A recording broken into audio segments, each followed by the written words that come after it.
오늘은 무리신앙을 제자신앙으로 바꾸시는 예수님을 만나다라는 제목으로 하나님의 말씀을 살펴보겠습니다. 어떻게 살 것인가라는 책이 있습니다. 20세기를 바꾼 기독교 서적 100권에 선정되었다고 해서 구입을 했습니다. 그런데 이 책을 보니까요, 두 종류의 그리스도인이 있다고 얘기를 합니다. 성경적 그리스도인과 문화적 그리스도인입니다. 또 그러면서 오늘날 우리의 신앙을 이렇게 진단을 합니다. 영적으로는 그리스도인이나 실천적 측면에서는 세속적이다. 우리 세대는 문화적 그리스도인들의 세대다. 많은 사람들이 성경적 살아 숨쉬는 그리스도인이 아니고 문화적 그리스도인으로 전락했다라는 거예요. 왜 이렇게 전락했을까요? 이 책에서는 성찰하지 않아서라고 합니다. 생각하지 않아서라는 거죠. 저는 이 표현이 정말 울림이 됐습니다. 성찰하지 않아서. 많은 사람들이 성찰하지 않고 그냥 습관대로 종교 생활을 해버리고 또 그것에만 만족한다라는 것이에요. 주일 되면 습관대로 교회에 나와요. 예배에 참여합니다. 찬양하고 말씀을 들어요. 그런데 거기서 끝이에요.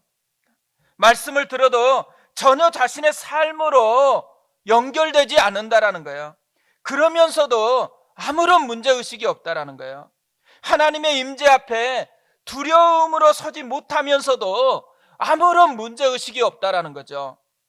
교회 놀이를 하는 문화적 그리스도인으로 전락하고 그것에 만족하고 있다라는 것입니다.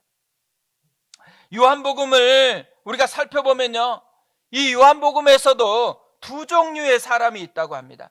무리와 제자입니다. 무리는 자신의 필요를 채우기 위해서 예수님을 따르는 사람입니다. 자신의 필요와 자신에게만 집중하는 사람이에요. 하지만 이들의 겉모습을 보면요, 이들이 무리라고 생각하기 되게 어렵습니다. 왜냐하면 진짜 열심히 따르는 거예요. 또 엄청나게 예수님을 환호까지 합니다. 더 나아가서는요, 심지어 예수님을 자신들의 왕으로까지 삼으려고 애를 쓰고 있어요. 근데 저는 이 모습을 보면서요, 되게 찔리는 모습들이 제 안에 생기는 거예요. 왜냐하면 한국 교회가 추구하는 모습이 딱 이 모습 아닌가라는 생각이 들기 때문입니다. 많은 성도님들이 지금 걸어가고 있는 길이 이런 모습 아닐까? 열심히 따라요. 또 환호해요. 또 왕으로 대접해주는 그런 성도들이 점점 늘어나는 것, 이것을 꿈꾸면서 교회를 그렇게 세워가는 것 아닌가, 이런 생각이 정말 많이 들어집니다. 그런데 예수님은 어떻게 해요? 이렇게 열광하고 자기를 왕으로까지 삼으려고 하는데 이들을 피해버립니다. 왜 그랬을까요? 이들의 본질이 뭐예요? 자기 필요를 채우기 위해서 예수님을 따른다라는 거죠. 자기 욕망을 강화시키는 데 포커스가 있는 거예요. 그런데 이 자기 욕망을 강화시키는 것은요, 하나님 뜻이 아니었어요. 옛적부터 사단의 대표적인 속임수였습니다. 이것은 어떻게 보면 영적 지뢰와 같다라는 거예요. 근데 문제가 뭐냐면 무리신앙에 빠진 사람들은요, 이런 심각한 영적 지뢰를 밟고 있으면서도 그게 얼마나 심각한지를 인식하지 못한다라는 거죠. 대신에 몸만 생각하는 거예요. 자기가 얼마나 열심히 하고 있냐, 지금 자기가 얼마나 열심히 찬양하고 환호하고 있느냐, 그거면 된다라는 착각 속에서 성찰을 하지 않는 거예요. 자기의 심각한 문제가 뭔지, 자기가 진짜 하나님을 대면하고 있는 것인지, 하나님에게서 멀리 있는 것인지 성찰하지 않는 채로 자기가 행하는 것만 바라보면서 그건 괜찮다라고 그렇게 생활하고 있다라는 것이죠. 반면에 제자들이 있습니다. 오늘 38절 말씀을 보세요. 예수께서 돌이켜 그 따르는 것을 보시고 물어 이르시되 무엇을 구하느냐 이르되 랍비여 어디 계시오니까 하니, 랍비는 번역하면 선생이라. 자기를 따라오는 두 제자가 있었어요. 예수님이 물어요. 무엇을 구하느냐? 이 무엇을 구하느냐 어떤 의미일까요? 너희가 따르는 이유가 뭐냐? 왜 나를 따르냐? 너의 인생의 목적이 뭐냐? 이렇게 묻는 거예요. 그러자 이들이 이렇게 대답합니다. 어디 계시오니까. 무슨 능력이 있습니까가 아니에요. 나한테 뭘 해줄 수 있느냐가 아니에요. 어디에 계시오니까 뭘 의미하고 있는 거예요? 함께 하고 싶다라는 것이죠. 이들의 목적은 기적이 아니에요. 예수님과 관계를 맺고 친밀해지는 것이었습니다. 자기 필요를 채우는 데 관심이 있는 것이 아니고 예수님이 관심이었던 거예요. 이게 제자신앙이라는 거죠. 제자는 자기를 부인하고 예수님과 함께 하기 위해서 따르는 사람입니다. 다른 어떤 것보다도 예수님이 중요한 거예요. 우리는 어떤 모습일까요? 무리에 가까울까요? 아니면 제자에 가까울까요? 문화적 그리스도인일까요? 아니면 성경적 그리스도인일까요? 지금 우리가 고난주간을 지나가고 있잖아요. 고난주간은요, 성찰하기 위해서 있는 시간이에요. 그리고 우리의 성찰을 통해서 조정하기 위해서 있는 시간이 고난주간입니다. 이번 한 주간이 예배를 드리는 것도 중요해요. 기도하는 것도 중요해요. 근데 그거보다 훨씬 중요한 게 있어요. 성찰하는 겁니다. 성찰. 내가 진짜 무리신앙은 아닌지, 내가 진짜 성경이 원하는 그 모습인지 성찰하고 조정하는 거, 그리고 기도하는 것이 우리가 이 고난주간을 보내야 되는 의미라는 거죠. 학자들은요, 요한복음을 크게 두 부분으로 나눕니다. 표적의 책과 영광의 책입니다. 이 표적의 책은 2장부터 12장까지예요. 영광의 책은 13장에서 20장까지입니다. 1장은 요한복음 전체의 서론입니다. 그런데 이 요한복음 1장도 크게 보면 두 가지예요. 하나는 예수님이 누구인가를 소개하는 거예요. 또 하나는 예수님이 첫 번째로 행하셨던 가장 중요한 사역이 뭔가를 소개하는 것입니다. 오늘 우리가 읽었던 말씀은 예수님께서 행하셨던 첫 번째 사역이 뭔가를 알려주고 있는 거예요. 우리가 첫 번째라는 것은요, 진짜 중요하다는 의미를 가지고 있어요. 그러니까 성경에서 첫 번째로 나온다, 그러면 그건 무조건 중요하다라는 의미를 함께 포함하고 있다라는 거죠. 근데 그 첫 번째 사역이 뭐예요? 제자를 만드는 사역이었다는 거예요. 예수님의 첫 번째 제자들은 누구였을까요? 원래부터 예수님을 따르던 사람이 아니었어요. 이들은 세례 요한의 제자였다고 합니다. 예수님의 입장에서 보면요, 이들은 원래 구경꾼이었어요. 원래 무리신앙에 속한 그 사람들이었어요. 그런데 이들이 예수님의 제자가 됐다라는 거죠. 이게 첫 번째 예수님의 사역이에요. 그리고 나서 요한복음이 하나하나 펼쳐지기 시작하는 거예요. 어떻게 보면요, 요한복음은 한마디로 얘기하면 제자도예요. 무리신앙이었던 사람이 어떻게 하면 제자신앙으로 되어질 수 있느냐, 무엇이 진짜 제자다운 삶의 모습이냐, 이것을 처음부터 끝까지 보여주는 것, 이게 요한복음 말씀이라는 거죠. 저는 이 요한복음을 묵상하면서요, 우리가 꿈꾸는 것, 그러니까 우리 교회가 개척하면서부터 지금까지 꿈꾸고 있는 그 주제가 여기에 다 담겨 있다는 것을 발견했어요. 그 주제가 뭐예요? 무리신앙으로 만족하지 말고 진짜 제자신앙으로 나아가자라는 것이죠. 문화적 그리스도인이 아니고 진짜 성경적 그리스도인이 되어보자라는 것입니다.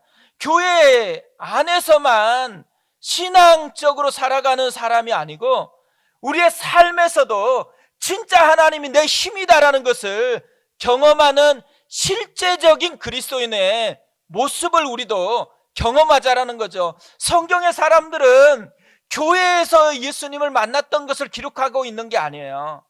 실제 삶에서 자기의 삶의 현장에서 만난 하나님을 기록하고 있기 때문에 우리도 그 꿈을 가지고 있는 거죠. 우리가 진짜 그 은혜를 맛보는 그 사람이 되었으면 좋겠어요. 분당 우리 교회에서 사역할 때요, 이찬수 목사님께서 제자도가 무엇인지를 이렇게 말씀했어요. 고뇌하는 것. 제자들은 고뇌하는 사람이다. 제자 훈련은 고뇌하게 하는 것이다. 그러니까 좋은 제자 훈련은요, 그 사람이 생각하게 만든다라는 거예요. 내가 진짜 잘 살고 있냐? 내가 진짜 성경적인 사람이냐? 이것을 계속해서 생각하고 또 자기를 성찰하는 사람으로 만들어주는 거, 이게 제자 훈련이라는 거죠.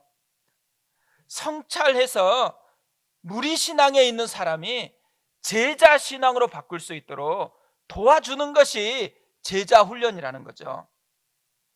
우리가 무리신앙에서 제자 신앙으로 바꾸려면요, 뭘 성찰해야 될까요? 한 가지만 오늘 말씀을 통해서 살펴보면요, 대가 지불을 하고 있느냐를 살펴보아야 됩니다. 마음에 내가 진짜 제자답게 살아야지 소원을 품는 사람이 제자가 아니라는 거예요. 제자는 대가를 지불하는 사람이 제자라고 이야기합니다. 35절부터 보세요. 또 이튿날 요한이 자기 제자 중 두 사람과 함께 섰다가 예수께서 거니심을 보고 말하되 보라, 하나님의 어린 양이로다. 두 제자가 그의 말을 듣고 예수를 따르거늘. 그러니까 원래 이 사람들이 누구 제자였다 그래요? 세례 요한 제자였습니다.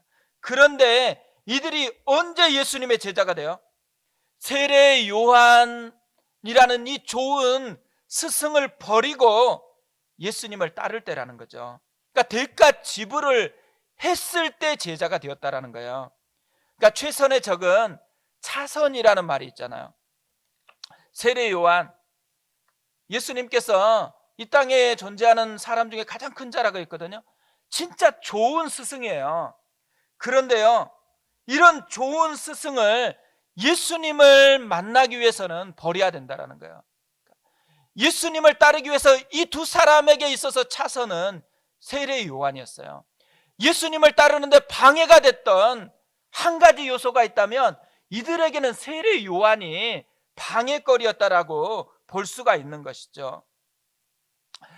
이들이요, 세례 요한을 언제 따라요? 세례 요한이 예수님이 하나님의 어린 양이다, 이 얘기를 한 번만 한 게 아니었어요. 오늘 1장을 쭉 살펴보면요, 계속적으로 이 이야기를 했습니다. 그런데 그렇게 계속해서 얘기하고 있는데도 불구하고 이 두 사람이요, 그때는 따르지 않았어요. 왜 안 따랐을까요? 세례 요한이라는 이 차선에 만족하고 있었기 때문에 그래요. 또 하나는요, 그때까지만 해도 그렇게 계속해서 이야기하고 있는데, 또 두 사람이 듣고 있는데도, 이야기하고 있는데도 불구하고 그 말씀이 자기 가슴 깊이 들리지 않기 때문에 그런 거예요. 말씀이 없어서가 아니고 들리는 이 귀가 막혀 있기 때문에 이들은 대가 지불을 할 수가 없었다는 거죠. 그러니까 왜 많은 사람들이 무리신앙이나 문화적 그리스도인으로 만족하며 살아갈까요? 차선을 버리지 않기 때문에 그래요. 어떻게 보면 차선을 최선이라고 생각하고 있기 때문에, 착각하면서 살아가고 있기 때문에 그런 거죠. 또 하나는요, 말씀이 그들의 영혼을 깨우는 하나님의 음성으로 들리지 않기 때문에 그런 거예요. 무리신앙이요, 제자신앙이 되려면 반드시 필요한 것, 영적인 각성이 있어야 된다는 것입니다. 성경 말씀이 자신의 영혼을 깨우시는 하나님의 말씀으로 들려져야 된다는 거예요. 예수님은 듣는 자는 살아나리라 이렇게 말씀하셨어요. 말씀이 들리는 것, 이것이 축복이라는 거예요. 우리 주변을 한번 살펴보세요. 우리가 만나고 있는 그리스도인이라고 하는 사람들 한번 살펴보세요. 많은 사람들이 제자신앙일까요? 저는 많은 사람들이요, 무리신앙으로 만족하고 있다고 생각을 합니다. 또 이런 설교를 계속하면 불편해요. 이 정도 살면 됐지, 이 정도 헌신하면 됐지, 뭘 그렇게 자꾸만 갈구고 또 칭찬을 안 해주고 계속해서 피곤하게 하냐, 또 어떻게 보면 이런 피곤한 교회는 안 다녀야 되겠다, 이렇게 생각하는지도 몰라요. 그런데요, 왜 우리가 무리신앙에서 제자신앙으로 바뀌어야 될까요? 단지 예수님이 이걸 싫어하기 때문만은 아니에요. 오늘 말씀을 보면요, 이 속에는 비교할 수 없는 놀라운 축복이 담겨 있기 때문에 그래요. 41절 말씀을 보세요. 그가 먼저 자기의 형제 시몬을 찾아 말하되 우리가 메시아를 만났다 하고, 메시아는 번역하면 그리스도라.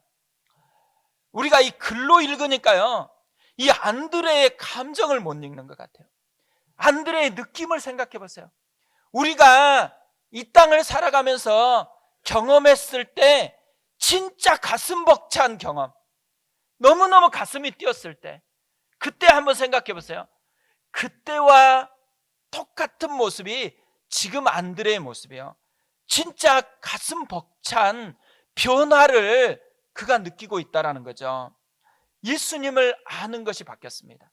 예수님을 찾아왔을 때만 해도 그들이 예수님을 아는 전부가 뭐예요? 랍비, 선생이었어요. 근데 지금 뭐라고 고백해요? 메시아를 만났대요. 예수님과 특별한 시간을 보내고 나서 이들 속에 예수님을 아는 것이 바뀌었어요. 저는 이 말씀을 보다가요, 되게 충격이 좀 되는 게 있었어요. 이들이 바뀐 게요, 그들의 인격이 바뀐 게 아니더라고요. 이들의 삶이 송두리째 바뀐 게 아니에요. 그런데 가슴이 벅차요. 그러면 제가 조금 내가 생각을 좀 바꿔야 되겠다, 이런 생각이 들었습니다. 저는 사람들을 판단할 때요, 자꾸 행동이 얼마나 바뀌고 있냐, 이게 굉장히 관심사였거든요. 근데 이것부터 생각하면 안 된다는 걸 깨달았어요. 진짜 생각해야 될 중요한 포커스가 뭐냐면, 예수님을 아는 깊이가 어떻게 바뀌었냐, 그때에 이들의 삶의 변화가 일어난다는 것을 우리에게 보여주고 있는 것이죠. 이 사람들은요, 혼자 간직하기에는 너무나 가슴 벅찬 감격이 그들에게 있었습니다. 그래서 예수님을 만난 그 이후에 바로 누구를 찾아가는 거예요? 가장 가까운 형제였던 베드로를 찾아갔다라는 거예요. 이 사람들 생각해 보세요. 세례 요한의 제자였거든요. 근데 세례 요한의 제자와 예수님의 제자일 때 가장 뚜렷한 차이가 있어요. 세례 요한의 제자였을 때는요, 다른 사람에게 가서 내가 메시아를 만났다 얘기한 적이 없어요. 그런데 예수님의 제자가 난 뒤에 바로 일어난 변화가 뭐예요? 형제에게 가서, 친구에게 가서 내가 메시아를 만났다고, 내가 예수님을 만났다고, 여기에 생명이 있는 것을 진짜 발견했다고, 너도 그를 만나야 된다라고 말할 수밖에 없는 가슴 벅찬 감격이 이들 속에 살아 숨쉬기 시작했다라는 거죠. 가슴 벅찬 감격. 우리가 신앙생활 할 때요, 진짜 꿈꾸는 게 이거잖아요. 벅찬 감격. 내 인생을 송두리째 변화시키고 싶어하는 그 열망이 우리에게 있잖아요. 근데 그게 언제 생겨요? 무리신앙에서 제자신앙이 될 때, 예수님과 특별한 시간을 보낼 때, 주님의 말씀이 내 안에 들려졌을 때, 그때 우리 속에 이 가슴 벅찬 감격이 일어난다는 거죠. 저는 이번 고난주간을 통해서요, 이 은혜가 우리에게 있었으면 좋겠습니다. 다른 어떤 것보다 벅찬 감격이 있었으면 좋겠어요.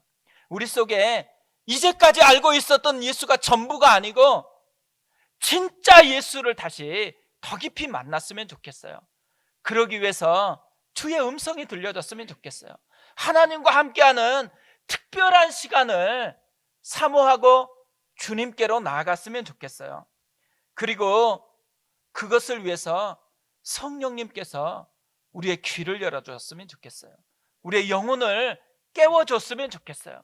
그래서 우리 속에서 다른 어떤 때보다도 문화적 그리스도인이 아니고 성경적 그리스도인으로, 무리의 신앙이 아니고 제자의 신앙으로 그렇게 나아가는 우리가 됐으면 좋겠고요. 또 우리 곁에 있는 지체들, 우리 가족들이 그랬으면 좋겠어요. 우리 교회에 있는 한 사람 한 사람, 하나님이 보내신 이유가 있다면 그럭저럭 신앙생활을 하라는 것이 아니에요. 진짜 신앙생활을 하라는 이 부름이 있다고 생각합니다. 우리가 이 시간에 같이 한번 기도하겠는데요,